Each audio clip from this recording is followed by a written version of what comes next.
ஆயக்கலைகள் 64 அதில் ஒரு முக்கிய கலையான ஜோதிட கலையின் மூலமாக என்னுடன் இணைந்துள்ள அன்பு நேயர்களுக்கு இனிய வணக்கம்ங்க. மிதுன ராசி நேயர்களுக்கு புதுசா அப்படி என்ன இருக்க போகுது, எப்பவும் போல வாழ்க்கை கீழேயே தான் போகுது அப்படின்னு கதரும் நேயர்களுக்கு ஒரு நல்ல செய்தி காத்திருக்குதுங்க. அந்த செய்தியை தெரிஞ்சுக்கிறதுக்கு முன்னாடி இந்த உலகை காக்கும் முருகப்பெருமானுடைய பாதம் தொட்டு வணங்கி வீடியோக்குள்ள போலாங்களா? என்னுடன் சேர்ந்து நீங்களும் இந்த மந்திரத்தை சொல்லிட்டே உங்களால முடிஞ்சதுன்னா கமெண்ட் பாக்ஸ்ல ஒரு முறை கமெண்ட் பண்ணுங்க. ஓம் முருகா போற்றி, ஓம் முருகா போற்றி, ஓம் முருகா போற்றி. பழனி ஆண்டவா, செந்தூர் வேலவா, சீரும் போர் தளபதியே, சேவல் கொடி ராஜாவே, நீதான் ஐயா இந்த அப்பாவி மக்களை கஷ்டங்களிலிருந்து காப்பாற்றி காலம் முழுக்க கூடவே இருக்கணும். இவங்களுக்காக நான் தினமும் உங்ககிட்ட வேண்டிக்கிறேன். இவங்களுக்கு ஒண்ணுனா நீதான் ஐயா பொறுப்பு. அப்படியே நான் சொல்லும் ஜோதிடமும் பழிக்க நீதான் ஐயா அருள் புரியணும். தினமும் உங்களுக்கு கிரகநிலை மாற்றத்தால் வரக்கூடிய சுப பலன்களை அறிய கட்டாயம் சப்ஸ்கிரைப் பண்ணி பெல் பட்டன் அப்புறம் ஆல் ஆப்ஷன் இருக்கும், அதையும் கொடுத்து வைங்க. அப்பதான் நாங்கள் போடுற ஒவ்வொரு பதிவும் உங்ககிட்ட வரும். ஒவ்வொரு பதிவும் உங்களைய வெற்றியடைய வைக்க வேண்டும் அப்படிங்கிற எண்ணத்துல தாங்க போட்டுட்ருக்கோம். நம்மளுடைய மிதுன ராசிக்காரங்களை பொறுத்த வரைக்கும் இவங்க மற்றவர்களின் எண்ணங்களையும் உணர்ச்சிகளையும் எளிதாக புரிந்து கொள்ளக்கூடியவங்களா இருப்பாங்க. இவர்களின் பேச்சில் ஒரு கவர்ச்சி இருக்கும். இவங்களை பொறுத்த வரைக்கும் தான் மட்டும் நல்லா இருக்கணும் அப்படிங்கிற சுயநலம் கிடையாதுங்க. தன்னை சுற்றி இருக்கிற எல்லாருமே நல்லா இருக்கணும் அப்படிங்கிற பொதுநல குணத்தோடு இவங்க வாழ்ந்துட்டு இருக்காங்க. இவர்களின் சிரிப்பு மற்றவர்களுக்கு பரவிடும். சுற்றம் எப்பொழுதும் மகிழ்ச்சி நிறைந்திருக்கும். எவ்வளவு கஷ்டம் வந்தாலும் மனதை வெளியில காட்ட மாட்டாங்க. உள்ளுக்குள்ள உறுதியா இருப்பாங்க. இவ்வளவு அருமையான நற்குணங்களை கொண்ட மிதுன ராசிக்கார அன்பர்களே எல்லாரும் ஆரோக்கியமா இருக்கீங்களா? ஏங்கம்மா நீங்க வேற எங்களை பார்த்து இப்படி ஒரு கேள்வி கேட்குறீங்களே, எங்க வாழ்க்கை இருக்கக்கூடிய பிரச்சனைகளை பார்த்தா ஆரோக்கியமா சந்தோஷமா வாழ்ற மாதிரியா தெரியுது, நாங்களே ஒவ்வொரு நாளும் எப்படி வாழ்றதுன்னு தெரியாம முழிச்சுக்கிட்டு இருக்கோம் அப்படின்னு உங்க மனசுல நினைக்கிறது புரியுதுங்க. மிதுன ராசிக்காரங்களே, உங்க வாழ்க்கையில் இருக்கக்கூடிய இந்த கஷ்டத்துக்கெல்லாம் இனி வரக்கூடிய காலங்கள்ல தீர்வு கிடைக்க போகுது. உங்க வாழ்க்கையில நிம்மதியும் சந்தோஷமும் நிலைச்சிருக்க போகுது. உங்க வாழ்க்கையில இது நாள் வரைக்கும் இருந்த அனைத்து பிரச்சனைகளுக்கும் தீர்வு கிடைக்க போகுது. திருமண வயதில் இருப்பவர்களுக்கு திருமணம் நடக்க போகுது. குழந்தை பாக்கியம் இல்லாதவர்களுக்கு குழந்தை பாக்கியம் கிடைக்க போகுதுங்க. பூர்வீக சொத்து ரீதியா இருந்த அனைத்து பிரச்சனைகளுக்கும் தீர்வு கிடைக்க போகுது. உங்களுக்கு வர வேண்டிய பூர்வீக சொத்து உங்கள் கையில் வந்து சேரப்போகுது. நீங்கள் புதுசாக நிலம் வாங்க போகிறீங்க, வாகனம் வாங்க போகிறீங்க, நகை வாங்க போகிறீங்க. உங்களை விட்டு பிரிந்து சென்ற உறவுகள் எல்லாருமே நீ வரக்கூடிய காலங்களில் உங்களை தேடி வரப்போகிறாங்க. உங்களுடைய படிப்புக்கும் தகுதிக்கும் ஏற்ற மாதிரி நல்ல வேலையெல்லாம் கிடைக்க போகுதுங்க. உங்களுடைய உடல்நிலை ஆரோக்கியமாக இருக்க போகுது. குடும்பத்தில் சந்தோஷம் நிலைச்சிருக்க போகுது. ஜோதிட சாஸ்திரத்தில் 3ஆவதாக அமைந்துள்ள ராசி தாங்க நம்மளுடைய மிதுன ராசி. நம்மளோட மிதுன ராசிக்காரங்க தைரியசாலி இருப்பாங்க. மிதுன ராசியினுடைய அதிபதி புதன் பகவானுங்க. மிதுன ராசியில் இருக்கக்கூடிய நட்சத்திரம் யாருன்னு பார்த்தீங்கன்னா மிருகசீரிஷ நட்சத்திரம் 3ஆம் பாதம் 4ஆம் பாதம், திருவாதிரை நட்சத்திரம், புனர்பூச நட்சத்திரம் 1ஆம் பாதம் 2ஆம் பாதம் 3ஆம் பாதம். இவங்க எல்லாரும் நம்மளோட மிதுன ராசியில் இருக்கக்கூடிய நட்சத்திரம் தாங்க. புதன் பகவான் மிதுன ராசியை ஆட்சி செய்கிறாருங்க. நம்மளுடைய மிதுன ராசிக்காரங்களுக்கு நட்பு ராசியா இருக்கக்கூடியவங்க யாருன்னு பார்த்தீங்கன்னா ரிஷபம், கன்னி, துலாம். இவங்க எல்லாரும் நம்மளுடைய மிதுன ராசிக்காரங்களுக்கு நட்பு ராசியா இருக்காங்க. மிதுன ராசிக்காரங்க வாழ்க்கையில எவ்வளவு கஷ்டம் வந்தாலும் தைரியத்தை விட மாட்டாங்க.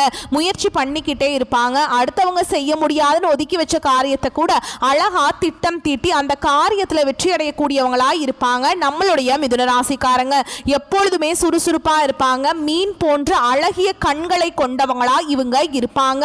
இவங்களுக்கு சோம்பேறித்தனம் சுத்தமா கிடையாதுங்க. மிதுன ராசிக்காரர்களே, இந்த உலகத்துல சிரிக்கக்கூடிய எல்லாருமே சந்தோஷமா இருக்காங்களா அப்படின்னு பார்த்தீங்கன்னா நிச்சயமா கிடையாதுங்க. நல்லவங்க கஷ்டப்படுறாங்க, கெட்டவங்க சொத்து பத்தோட சந்தோஷமா வாழ்ந்துட்டு இருக்காங்க அப்படிங்கிற எண்ணம் பலரின் மனசுல எழுந்துக்கிட்டு இருக்கு. மிதுன ராசிக்காரங்க ஏன் இந்த நிலையை அனுபவிக்கிறாங்க என்பதற்கான ஜோதிட ரகசியத்தை இந்த பதிவுல நம்ம பார்க்க போறோங்க. இந்த மிதுன ராசிக்காரங்க யாரு, இவங்க பூமிக்கு வந்ததன் ரகசியம் என்ன, இவங்களின் கஷ்ட நஷ்ட காலம் ஏன் இப்படி இருக்கு, கஷ்டங்கள் தொடர்ந்து இருக்குமா அல்லது மறையுமா போன்ற தகவலை பற்றி விரிவா நம்ம இந்த பதிவுல பார்த்து தெரிஞ்சுக்க போறோங்க. மனதை தெளிவுபடுத்தினா மற்ற பிரச்சனைகளை சமாளிக்க முடியும். மிதுன ராசியின் அதிபதி புதன் கிரகம்ங்க. இது அறிவு, வேகம், பேச்சு, யோசனை போன்றவற்றை இயல்பாக உங்களுக்கு கொடுக்குது. ஆனா அதே புதன் இரட்டை மனதையும் கொடுக்கிறார். மிதுன ராசிக்காரங்க மற்றவர்கள் ஒரு முறை யோசிச்சா யோசிச்சா இவங்க 2 முறை யோசிப்பாங்க. இவங்க வெளியில ஜாலியாகவும் சுறுசுறுப்பாகவும் எல்லாருக்கும் நல்லவர்களாகவும் இருப்பாங்க. ஆனா தனியாக இருக்கும்போது இவர்களின் மனம் கூச்சல் இடுது, அழுது புலம்புது. மேலும் யார் இவங்களை புரிந்து கொள்ளவில்லை என்ற உணர்வு இவங்களை வாட்டிக்கிட்டு இருக்கு. காற்று ராசியான மிதுனம் நிம்மதி இல்லாம அலைகிறாங்க. இவர்களின் சிந்தனை ஓடிக்கொண்டே இருக்குதுங்க. இதனால இவங்களுக்கு அமைதி கிடைப்பது அரிதாய் இருக்குது. மிதுன ராசிக்காரங்க எப்பொழுதும் சிரித்து கொண்டே இருப்பார்கள் என்று மற்றவர்கள் நினைக்கிறாங்க. ஆனா இவர்களின் சிரிப்பு பல நேரங்கள்ல ஒரு முகமூடியா இருக்குது. இவங்க வெளியில சிரித்தாலும் உள்ளுக்குள்ள நிறைய கவலைகளை வச்சிருக்காங்க. மற்றவர்களுக்கு தங்கள் கஷ்டம் தெரியாது. அந்த சிரிப்பு இவர்களின் சோர்வை சமாளிக்கிறது, சோதனைகளை மறைக்குது. மிதுன ராசிக்காரங்க அதிகமாக யோசிப்பாங்க. இவர்களின் எண்ணங்கள் வெளிப்பட முடியாத போது அது சிரிப்பாக மாறப்போகுதுங்க. பேசினா சண்டை வரும், மற்றவர் மனம் காயப்படும் அப்படின்னு நினைச்சு தங்கள் மனக்காயத்தை சிரிப்பால மறைத்து கொண்டு வாழ்ந்துட்டு இருக்காங்க. யாரெல்லாம் அதிகமாக கஷ்டப்படுறாங்களோ அவர்கள் நல்லவர்கள். சோதனைகளை உங்களை சுத்தப்படுத்து. மிதுன ராசிக்காரங்க சின்ன வயசுல இருந்து ஒரு விஷயத்த மனசுக்குள்ளேயே வச்சிருக்காங்க. ஆனா வெளியே காட்ட மாட்டாங்க. இவர்களின் பேச்சு இனிமையாக இருக்கும், ஆனால் மனதில் குழப்பம் இருக்கும். பெரும்பாலும் இவர்கள் தங்கள் கஷ்டங்களை பெற்றோர்களிடம் மறைப்பாங்க. புதன் மிதுனத்தில் இருந்தால் அறிவை கொடுக்கும். ஆனால் புதனுடன் சனி சேர்ந்தால் அந்த அறிவு சுமையாக மாறும். சனி புதனை கட்டுப்படுத்தும் பொழுது சிரிப்பின் பின்னால் சுமை வாழும். மிதுன ராசிக்காரன் கஷ்டப்பட்டா சனி பகவான் இவர்களை சோதிக்கிறார் அப்படின்னு அர்த்தம்ங்க. உறவுகளில் மிதுன ராசிக்காரங்க காதல் உணர்ச்சியால் அல்ல பேச்சால் ஆரம்பிப்பாங்க. உறவு என்றால் நேரம் கொடுக்க வேண்டும், கேட்க வேண்டும், புரிந்து கொள்ள வேண்டும் அப்படின்னு இவங்க எதிர்பார்ப்பாங்க. அன்பு இவர்களுக்கு சுமையாக மாறும். அன்பை கட்டுப்பாடாக நினைத்து பயப்படுவாங்க. ஆனால் தன்னை யாரும் உண்மையாக புரிந்து கொள்ளவில்லை அப்படின்னு நினைத்து ஏங்குவாங்க. அதை யாரிடமும் சொல்ல மாட்டாங்க. தொழிலில் இவங்க திறமசாலிகள். பேச்சு, அறிவு, வியாபாரம், கற்பித்தல் போன்றவற்றில் வெற்றி பெறுவாங்க. ஆனால் நீண்ட காலமாக ஒரு வேலையை செய்ய முடியாது, சலிப்பு வந்துடும். எந்த பாதையை தேர்ந்தெடுப்பது என்ற குழப்பம் இருக்கும். இதனால வெற்றி தாமதமாகும். ஆனால் ஒரு நாள் மின்னல் மாதிரி இவங்க எழுந்து வாழ்வாங்க. புதன் மூளையின் இயக்கம், சந்திரன் மன அமைதி. இந்த இரண்டிலும் பிரச்சனை வந்தா சிரிப்பும் மங்கிடுங்க. புதனையும் சந்திரனையும் வலுப்படுத்த வேண்டும். காலை 6 மணிக்கும் பசும்பால் அருந்த வேண்டும். ஓம் புத் புதாய நமக என்ற மந்திரத்தை 21 முறை சொல்லுங்க. பச்சை நிறத்தை அதிகமாக பயன்படுத்துங்க. வாரத்துக்கு ஒரு நாள் மௌனமாக இருங்க. எழுதி கொள்ளும் பழக்கத்தை அதிகப்படுத்துங்க. பேசுவதை கட்டுக்குள்ள வைத்து அமைதி காக்க கற்றுக்கோங்க. உங்கள் வாழ்க்கையில் நல்லது மட்டும்தாங்க நடக்கும். கெட்டதுங்கிற பேச்சுக்கு துளி கூட இடம் கிடையாதுங்க. மிதுன ராசிக்காரங்க எல்லாரையும் சந்தோஷமாக வைத்திருக்க வேண்டும் அப்படின்னு நினைப்பாங்க. ஆனால் இரவில் மன அழுத்தத்தை உணர்வாங்க. தூக்கம் இல்லாமல் தவிப்பாங்க. மன குழப்பத்தை ஒதுக்கி தினமும் 10 நிமிஷம் தியானம் செய்யுங்க. மிதுன ராசி பெண்கள் மற்றவர்களுக்கு ஆலோசனை கொடுப்பாங்க. ஆனால் தனக்காக யோசிக்க மாட்டாங்க. இவங்க மௌனமாக இருக்க பழகி கொள்வாங்க. தொழில் செய்பவர்கள் நகைச்சுவையாக பேசுவாங்க. ஆனால் மனசுல கடன் சுமை இருக்கும். புதன்கிழமைகள்ல பெருமாளை வழிபாடு செய்யுங்க. அது அதிர்ஷ்டத்தை கொடுக்கும். பெருமாளை வழிபட்டால் மகாலட்சுமியின் அருள் பரிபூர்ணமாக கிடைக்கும். பொருளாதாரத்தில் நிலைத்தன்மையை பெறலாம். மிதுனம் இரட்டை முகம் கொண்டவர்கள் அல்ல, இரட்டை மனம் கொண்டவர்களும் அல்ல, இரட்டை உணர்வு கொண்டவர்கள். ஒரு மனம் கவலைப்பட்டு கொண்டே இருக்கும், ஒரு மனம் ஓய்வில்லாமல் யோசித்து கொண்டே இருக்கும். இந்த இரண்டையும் கையாள கற்றுக்கொண்டால் மிதுனம் ஜெயித்துவிடும். அமைதியாக உட்கார்ந்து எழுதக்கூடிய பழக்கமும் தியானம் செய்வதும் இயற்கையோடு ஒத்து நடப்பதும் தீர்வாக இருக்கும். கண்களை மூடி ஆழமான மூச்சிழுத்து அமைதியாக 10 நிமிடம் உட்கார்ந்து என்ன ஓட்டங்களை கவனியுங்கள். நல்லவன் ஏன் கஷ்டப்படுறான் என்றால் கஷ்டங்களை மனதை தூய்மையாக்குறான். புதன், சந்திரன், சனி ஆகிய 3 கிரகங்கள் தான் நம்மை இயக்குது. மிதுனம் இந்த இயக்கத்தின் மையம். சிரிப்புக்கு பின்னால் மறைந்திருக்கும் துயரத்தை புரிந்து கொள்ள வேண்டும். புதன், குரு, சனி கிரகங்களின் பலவீன காலத்தை மிதுன ராசி கடந்து வந்திருக்கு. கடந்த 10 வருடங்களாக வாழ்க்கை ஒரு ரோலர் கோஸ்டர் மாதிரி இருந்ததுங்க. 2023 முதல் 2025 வரைக்கும் சந்திரன் மனதை அலைபாய விடுவாருங்க. புதன்கிழமைகளை துளசி செடிக்கு நீரூற்றி வழிபாடு செய்யுங்க. சனிக்கிழமைகளை முதியவர்களுக்கு உணவளிங்க. தினமும் காலையில் 6 மணிக்கு குளித்து முடித்து பூஜை அறையில் உட்கார்ந்து ஓம் நமோ நாராயணா அப்படிங்கிற மந்திரத்தை 9 முறை சொல்லுங்க. 2026 32 வரைக்கும் மிதுனத்தின் வாழ்க்கையில் ஒரு விளைச்சல் பருவம். குரு 9ஆம் வீட்டில் வருவது ஆசீர்வாத நிலை. சந்திரன் வலுப்பெற போறாருங்க. தொழில் உயர்வு, குடும்பத்தில் அமைதி, நிதி வளம் பெருகும். நீண்ட நாள் கனவுகள் நிறைவேறும். ஆனால் உயர்வு உயர்வுக்கு முன்னாடி தாழ்வு இருக்கும். 2025 முடிகிற வரைக்கும் சோதனைகள் இருக்கும். மிதுனம் சிந்திக்கும். அவன் மூச்சு தெய்வ சுவாகம்.